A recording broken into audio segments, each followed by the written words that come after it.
Thank you, Joe, and to the organisers of the Derwentwater lecture. Thank you also to the Words by the Water Festival for hosting us, to Impact International for sponsoring, as well as Cumberland Building Society. But also, thank you to those of you who paid to come. It was realising that which made me think that this lecture can't be too boring, because it is an inaugural professorial lecture, and normally academics don't let that worry us, whether how entertaining we are. But this is a festival. Expectations aren't that high about academia today, are they? I mean, I bet how many of you here have said the phrase ever, "Oh, that's academic."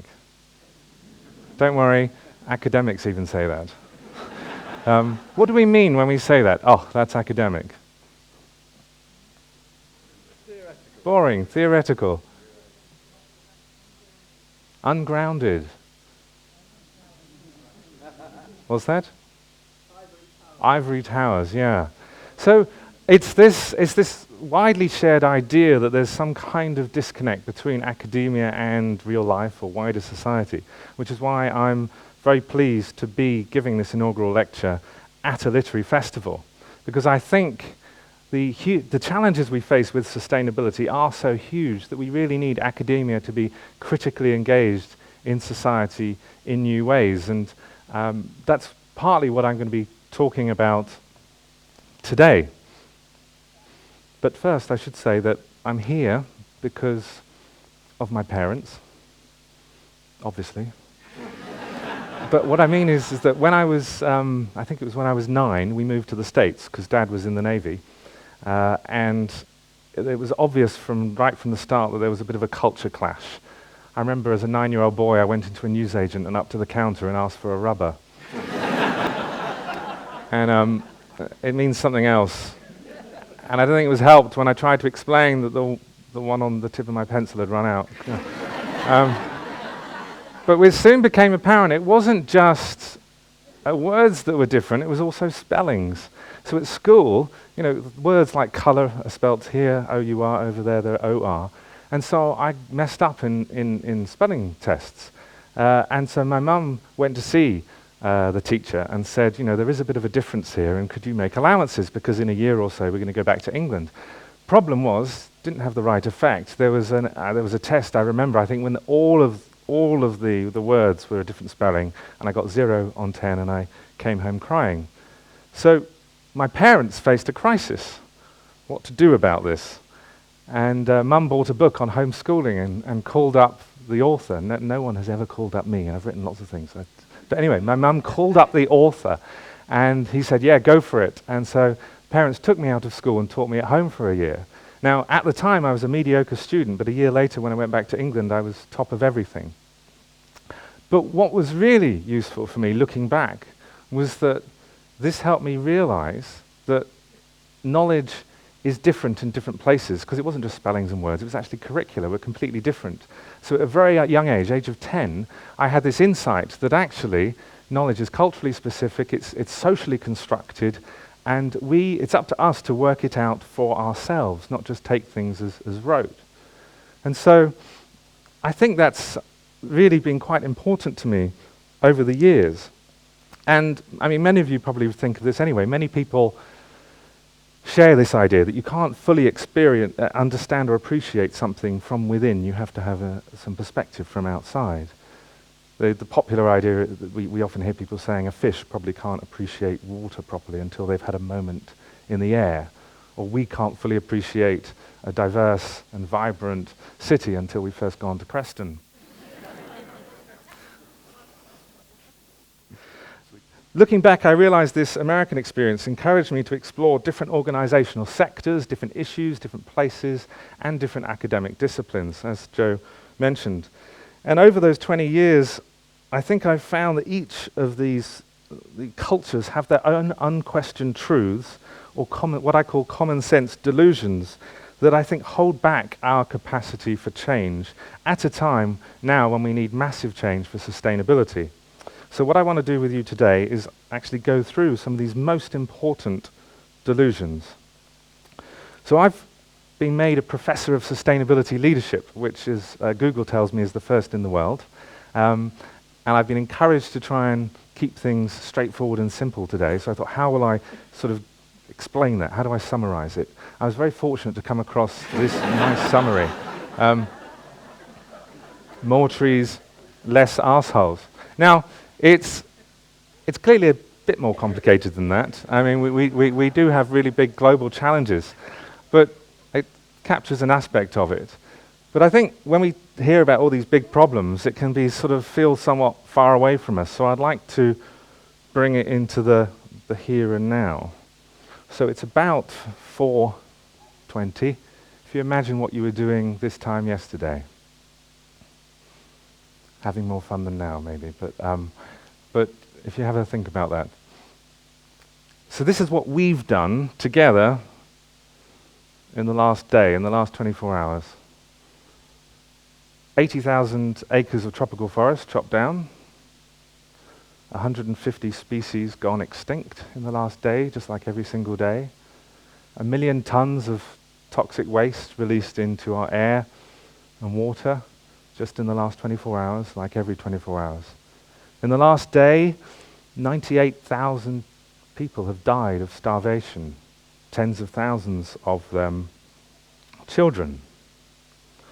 So sustainability is shorthand for trying to fix all that and certainly not make it worse. At most, it's about creating conditions for us to thrive in harmony with each other and the planet. And so sustainability leadership is about working out why are all these problems happening and what we can do to help fix them. Clearly, climate change isn't going to help this situation. So it's fortunate that the world's governments have now agreed that climate change is happening. We're causing it, and it's a problem. Thing is, they officially agreed that in 1987, when they adopted the UN General Assembly report, the Brundtland Report. So what's happened in the last 27 years that now we can have self-respecting journalists having non-scientists on to say it's not happening, or if it is, we're not causing it, or if it is, and we are causing it, that somehow it's not a problem. What is it that is sort of veiling our consciousness and shaping our common preoccupations that some things are so mainstream and some things seem so academic? Here's a clue. In the last 24 hours, £500 million has been spent on stuff we don't need, but just to show off or help someone else show off, or because we think we're worth it.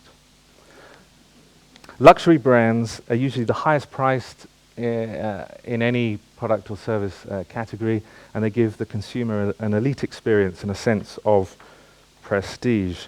It's a global industry, about $200 billion a year, and they spend over $10 billion on advertising and public relations in a year.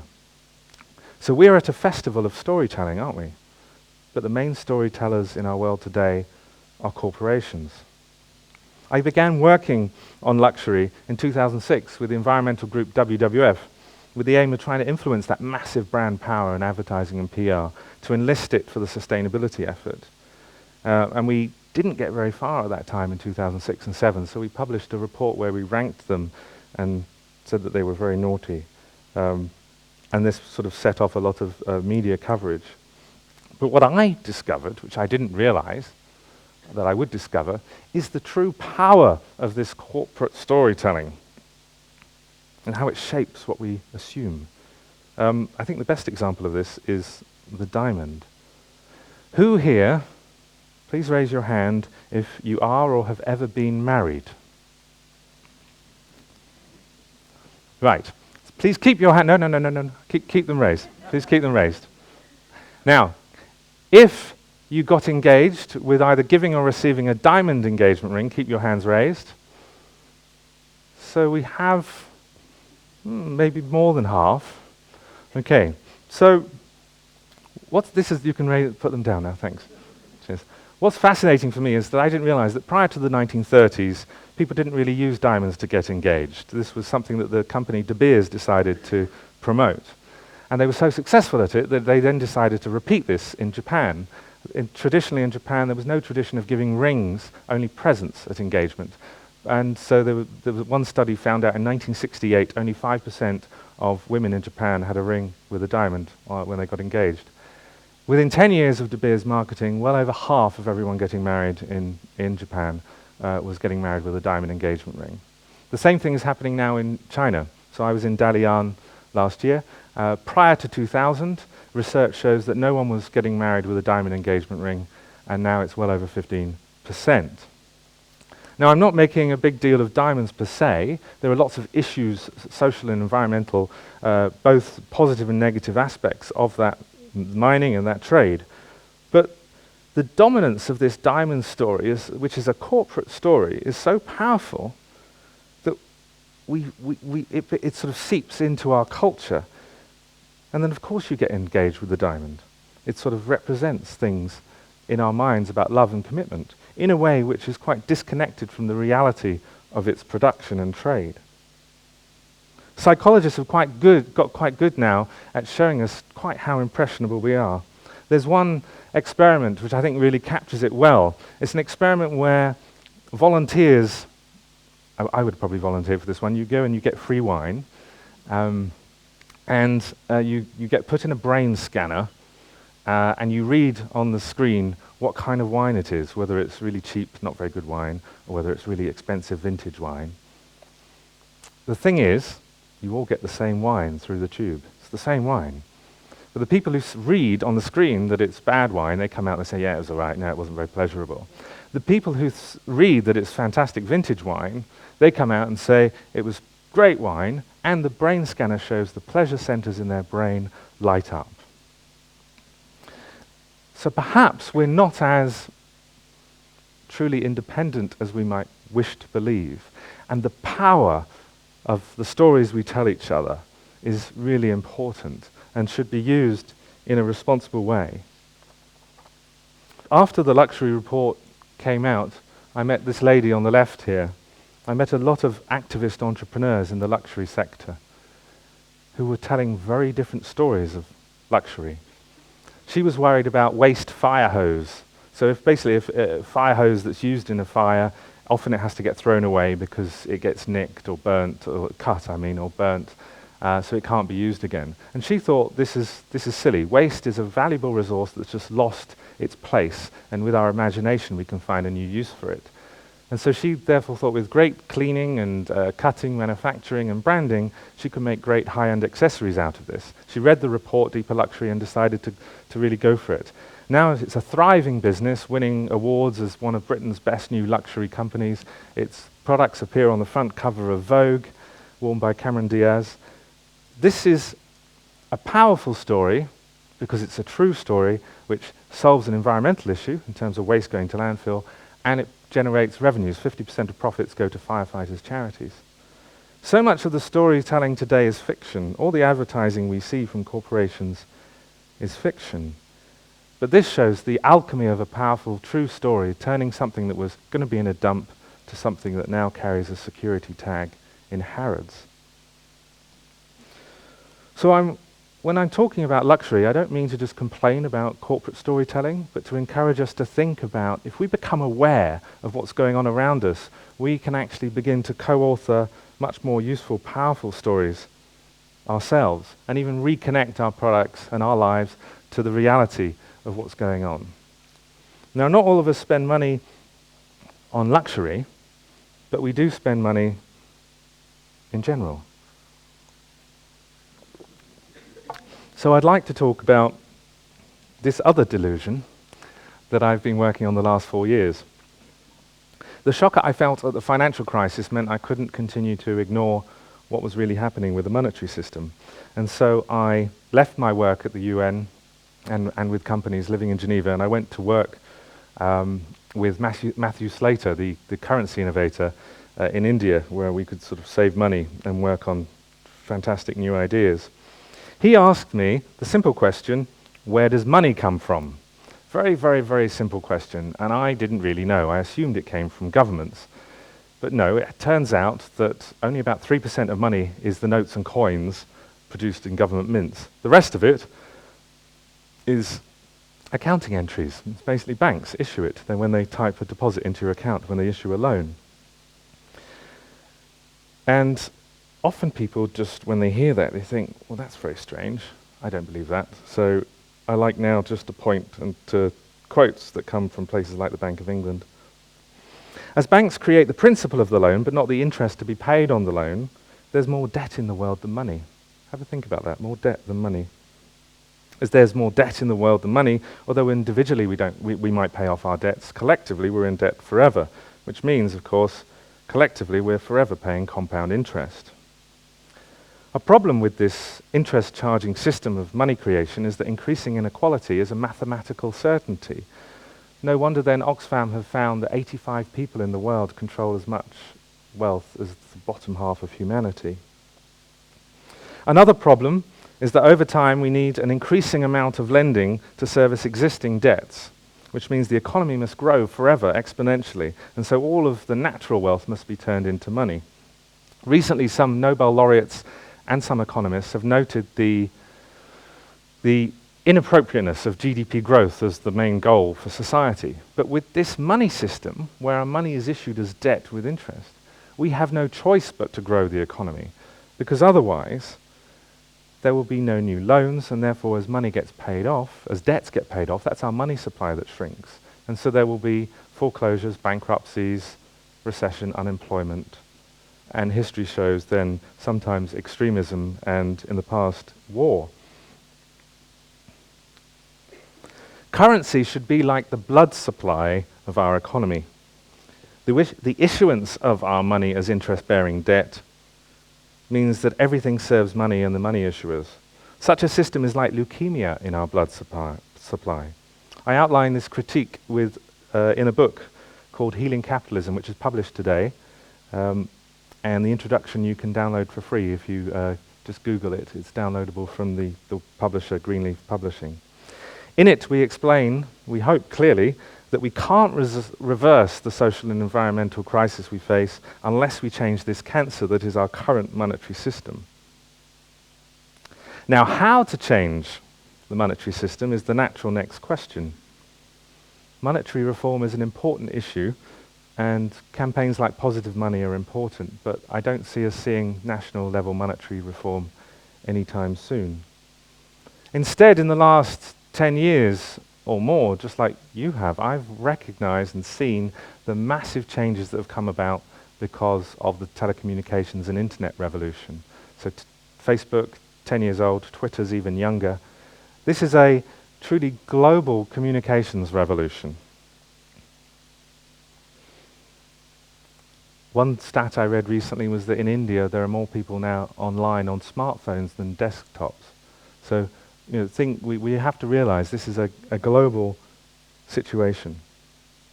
This revolution is now knocking on the door of our monetary system, most notably through the independent digital currency Bitcoin. I've been asked a lot about Bitcoin recently, and even become known as Professor Bitcoin in some places. And I welcome how Bitcoin is making us wonder a little more about the real nature of our money and currency, and help begin to reveal some of the delusions we have around money. But actually, there's a long history of currency and exchange systems used by communities and business networks that have a very different approach to escaping this pernicious monetary system. Some systems like the VIR in Switzerland have been around for 80 years. Others, like community exchange systems, which started 10 years ago in South Africa but now is worldwide, are now involving tens of thousands of people. And basically this is helping communities trade with each other without money. Some firms in the so-called sharing economy that help us share rides or share power tools or even give stuff away, they're now also creating their own currencies. Systems like Yodel in California. And communication technology presents us with amazing possibilities for launching, scaling, and interconnecting all these various exchange systems and currencies. And there's already evidence of positive impact. In the inaugural report you have today, we profile a case study of a colleague of ours working in Kenya. He saw that in a poor area on the edge of Mombasa, people were cash poor, but they weren't poor in terms of, they had time and they had skills and they had local resources and they had commitment. What they lacked was a means of exchange. And so he saw, hairdressers where they weren't fully used, or people selling peanuts, where at the end of the day there was a lot going to waste that would have to be given away, or they would have to eat it themselves or try and barter it. So what he thought he'd do is get a group of local businesses together, micro-entrepreneurs, and create their own currency. And this is called the Bangla Pesa. And basically what it is an IOU, where they all got issued about £3 worth, and they all agreed that they would accept this if it was presented to them and exchange it for real goods and services. So it was an IOU from the business network. Unlike national currencies, they weren't having to pay interest to a bank. And unlike Bitcoin or national currencies, this currency was very local and fully in their own control. Within a week of the launch of this, the participating businesses' trade went up 22%. So basically that would mean that a peanut seller would be able to, rather than the unsold at the end of the day going to waste, she could sell that for Bangla Pesa and spend that on one of the 200 companies that were participating. This small example reminds us of, and I'm pleased I'm saying it now, we are the wealth, not the banks. It's our skills and our desire to do stuff for each other that's the wealth. And money, if designed for our needs, should simply be our mechanism for measuring and exchanging things of real value. There's so much need in the world, there's so much work to be done, yet there's so much unemployment. We should really ask, what is going wrong with the mechanism of exchange? How can we get more unmet needs met through underused resources, including people? It's not as if since 2008 young people have become apathetic or unskilled, it's just the means of exchange has been withdrawn from many economies. This isn't a new analysis, of course. John Ruskin, our very own Lake District John Ruskin, wrote in 1852 that there is no wealth but life. But I connect this also back to the notion of corporate storytelling, because the current monetary system is actually a means of mass communication, and it's telling us a story of scarcity and competition. And through this delusion that money is wealth rather than us, it allows other stories, like the current story of austerity, which says that, we must be tougher with each other in order to recover. So what's this got to do with sustainability? It seems to have my journey has come quite a long way from the environment. But sustainability is ultimately about our behavior, and our behavior is shaped by our assumptions, our fears, our loves and aspirations. I've shared with you 2 examples of how commercial processes shape these aspects of who we are, where they become so culturally embedded, we behave as if certain things are real. So if we think something's going on wrong in society, first up what we need to do is stop being walking stanzas in some corporate story and develop our own awareness of common sense delusions that surround us. Because it's not for lack of information, we're not changing fast enough. Governments had information about climate change 27 years ago. It's our systems of mass communication that have been misleading us. They're telling us stories about the world that are untenable. One of the dominant stories in our culture is that human nature is naturally competitive and selfish and thus needs to be moderated or controlled by a force for the common good. By analysing the monetary system in the way I have and seeing the energising effect of these alternatives, we can sense a very different worldview. We see evidence that some of the selfishness arises from a fear of scarcity that's coming from our current monetary system. We see evidence that the reason why there's money for skyscrapers but not free universities is partly an outcome of how the issuing of credit is in the hands of a few who seek high returns and low transaction costs. We begin to see that people in general might actually be a bit more like the people we know best, our friends, people who care and who are perhaps pushed to do things that they dislike. So as sustainability advocates and educators, we're often assuming that somehow we need to encourage us to be more moral. We need to edit our behaviors, restrain our behaviors, turn off this, don't travel on that, don't eat that. But by working on monetary issues, we begin to see that people and communities are being hampered in their own natural ability to organize for mutual benefit. And we begin to see that through community currencies, people can be connected to their own abundance. I think this means that we can begin to see a much more emancipatory environmentalism, where we seek to unleash our nature rather than restrain it. And as I discovered at an early age, thanks to my parents and their decision to take me out of school, a crisis can lead to a transformative decision. So I think there's a crisis not just in ecology, not just in finance, but in our actual effort to respond. And if we recognize that, if we recognize some of the delusions and some of the limitations of what we've been doing, and if we're prepared to move out of our comfort zone and involve ourselves in systemic issues, I think we may see greater change. So I think the leadership we need now is not about bravely trying harder or staying positive. We have to have the courage to be transformed by our greater awareness and try new ways of living and working. Now, this is an inaugural professorial lecture, so I want to say a few words about academia and the role of tutors. Brazilian educator Paulo Freire beautifully summarized the choice facing educators. He said that education is either an exercise in liberation or domestication. Now, I've described the sustainability challenge as partly involving us freeing ourselves from delusions shaped by corporate storytelling. So I think we need to see education as liberation. And if education is to inspire and enable people to escape these assumptions and see the world afresh, then tutors, we need to be a bit more adventurous with our methods. We need to look to trigger greater questioning, because the art of thinking is often uncomfortable. Otherwise, we'll just hear what we want to hear.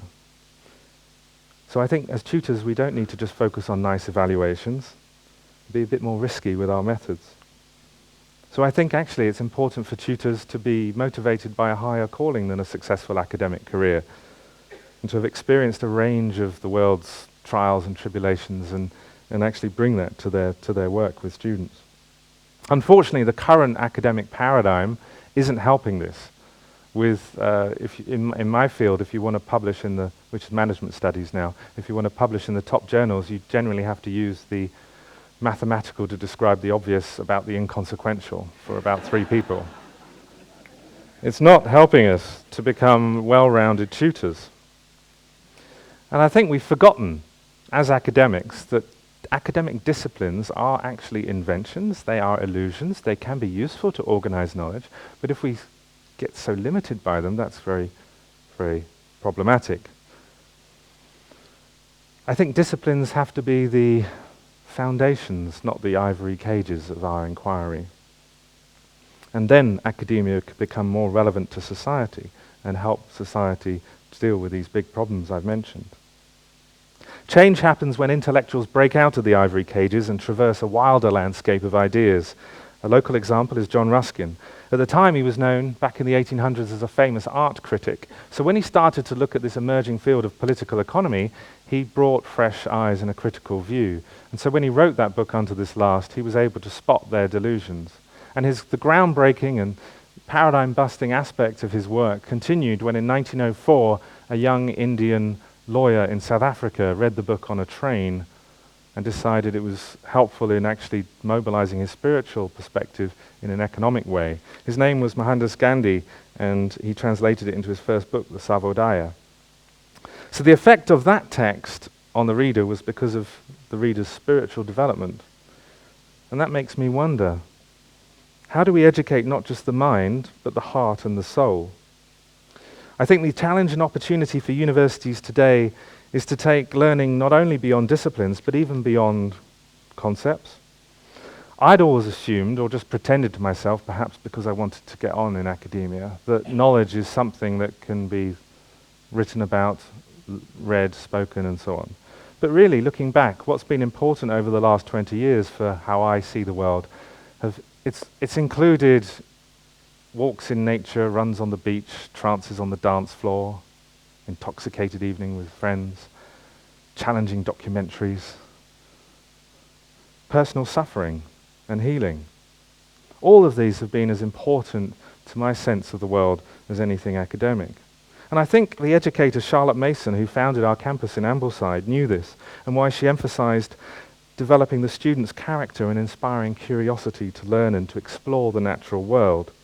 In my experience, there's something about being in nature which shifts us into another way of sensing our life.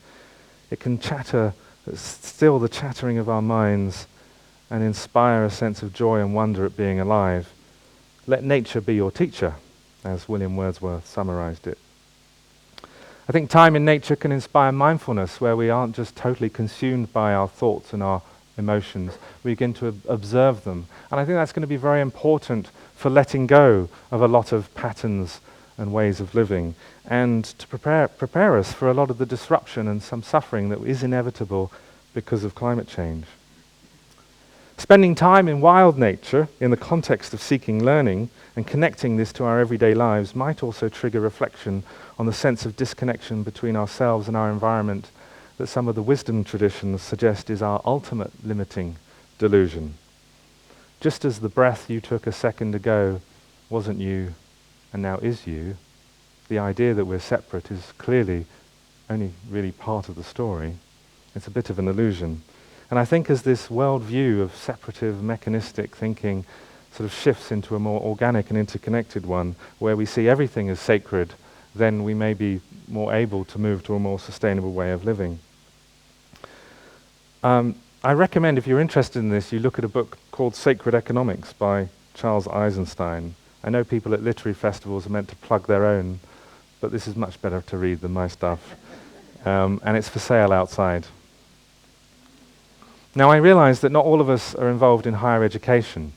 So what is it that we should do if we're not involved in higher education? Because I've argued today that one of the most unsustainable things are our limiting delusions.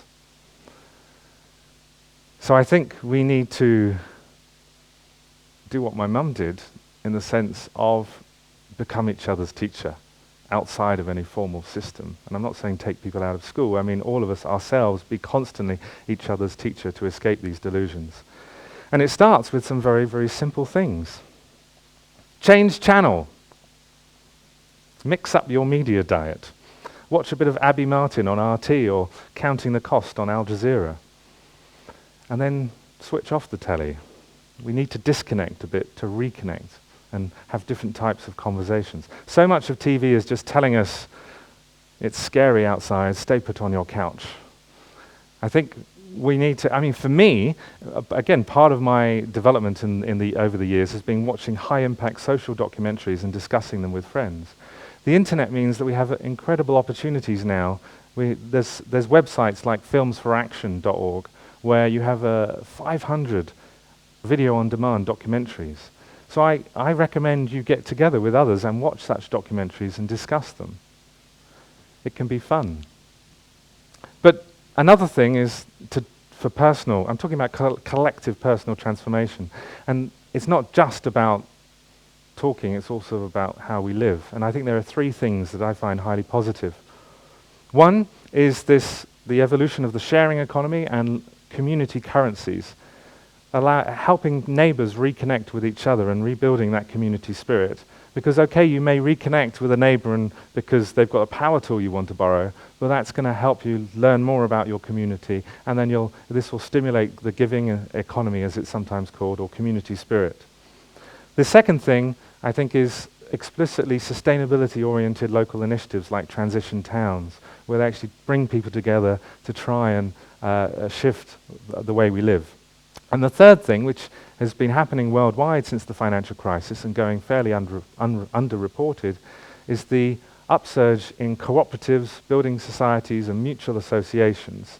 Basically a very different feeling, a sort of a solidarity economy where we participate as equals. In 27 years, we haven't done much on what's been known about climate change, and I think it's because our various systems of mass communication, which include even our money system, serve narrow interests and have created what I call these common sense delusions that distract us and control us in harmful ways. So for sustainability, we must now break free by gathering in these subcultures of reconnection. That's reconnecting to each other, to our environment, to our deeper desires, and reconnecting what we think is common sense to the reality of what's happening on Earth today. Academia, unfortunately, isn't yet playing the role it could, as it suffers from its own delusions related to this emphasis on the disciplines that I've described. Given opportunities for online connectivity that we now have, I think that academia really needs to join in or become irrelevant to the forces of change. Today we have massive opportunities because of the internet. It's not going to take 52 years for today's Gandhi to discover the ideas of today's Ruskin. It could take 52 hours, it could take 52 seconds. And there could be many more Ruskins and many more Gandhis emerging because we are who we are because of how we interrelate and the information we share.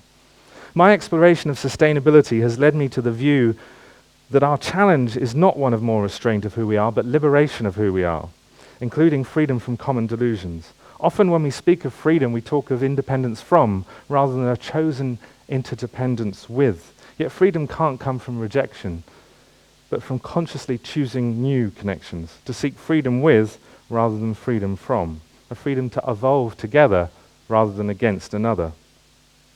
The sustainability story, then, that I'm suggesting we talk about from now on is one of our own liberation rather than just about the environment. The dragon of this story is our subjection to common delusions. Our quest is to connect with each other to author our own lives. The happily ever after of this story may be a cultural and spiritual renaissance that comes from the crises that have been caused by our past ways. And the heroes of this story are sitting next to you. Now, typically, in academic style, at the end of a lecture, I should sum up. But I've been suggesting that what's more important at a time of crisis is perhaps to stir up and open up. So to conclude, what I'd like to do is annoy you with a poem. It is a literary festival after all. And it's a poem that appears in the opening of one of my books called The Corporate Responsibility Movement. And I first heard it from the guy himself who wrote it, Rick, during a riot in Italy in 2001. It was the G8 and the anti-globalization movement was in full swing. And it was at night time and we were bedded down in a car park. And there was a burning, it would stop burning, but it was smouldering, a smouldering bank over there. And there were helicopters above. And they had sort of searchlights moving around like manic stilts. And so Rick, his name was, he said, "So, do you want to hear my poem?" So it goes something like this. And it hopefully will trigger emotions which you can discuss or drown at the bar afterwards. And remember, it's just a poem. So, possessed by possessions, lord and master of all we owe, belonging to belongings, it's a disaster, I know. Chained to the mundane, our reference frame is physical. Every day the same, nothing metaphysical. And if God's not dead, he must be deaf or dumb or mad or bad, still smarting over Christ perhaps, the way the people have been had. But in our defense, I'd like to say we almost chose a proper path, just lost the plot along the way. You've got to laugh. It's not our fault. It's just the toys we built made such a lovely noise. And us girls and boys, we're high and dry. Time to bid all this goodbye.